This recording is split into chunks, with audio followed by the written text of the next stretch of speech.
Today let's solve questions related to communications and advanced communication systems in 2019 Telangana ESET question paper. So the first question, which of the following antennas is used for TV transmission? So turnstile antenna is used. So turnstile antenna in normal mode, the antenna will be radiating horizontally polarized radio waves which are perpendicular to the axis. Now in axial mode, the antenna will be producing circularly polarized radiation along its axis. So the specialized normal mode turnstile antenna called super turnstile is used in television broadcasting antennas. So remember this. Next, the product of rise time and 3 dB bandwidth of a low pass RC filter is, so we have a formula, rise time into 3 dB bandwidth is equal to 0.35. So I can simply say rise time is inversely proportional to bandwidth, 3 dB bandwidth with the proportionality constant as 0.35. Next,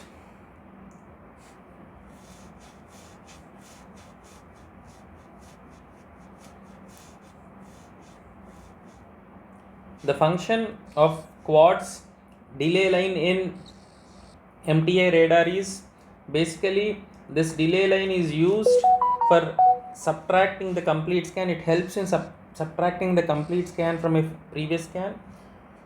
So for better understanding, let's see the logic here.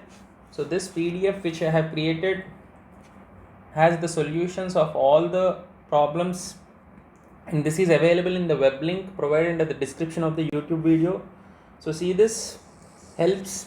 So if you observe the delay line purpose is for providing input to the subtractor in a MTI radar.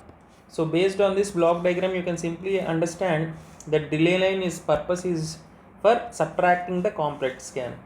Next, IF bandwidth of a radar receiver is inversely proportional to pulse width.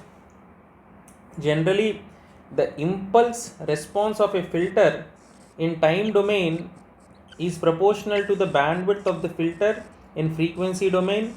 So the narrower the pulse, the wider will be the bandwidth of the filter, and the pulse width is equal to the 2 pi by omega c, which is inversely proportional to bandwidth. So remember, the IF bandwidth of a radar receiver is inversely proportional to the pulse width. Next, to separate the channels in an FDM receiver, what is necessary? Now see the options. You have band pass filter. I will be explaining you why. So generally, the modulated signals are band pass filtered to restrict the modulated signals to a prescribed range of frequencies. So the resulting signals are combined to produce a composite multiple signal to be transmitted over a channel. So also at the receiver end also, a bank of band pass filters will be separating the modulating signals. Now I'll explain you why exactly this is happening. Now if you see the FDM receiver structure, now if you have your communication channel at the transmitting end, the band pass filter will be separating individual channel, and again at the receiver end you will be having a band pass filter which will be doing the demodulation work. So remember, you will be having a band pass filter in a FDM receiver. Next,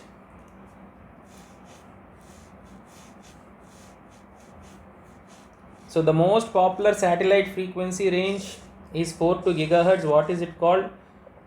Now Ku band has a frequency range of 12 to 18 gigahertz. Try to remember the range.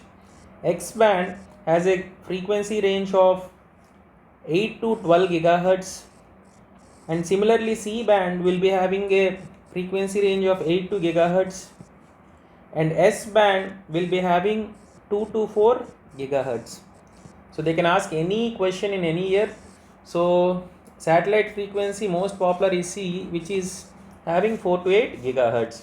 Next, a circular orbit around the equator is having 24-hour period, it is called a geostationary orbit. So geostationary orbit is a circular orbit which is at 35,785 kilometers above Earth's equator, in which the satellite's orbital period is equal to the Earth's rotation period, which is 23 hours and 56 minutes.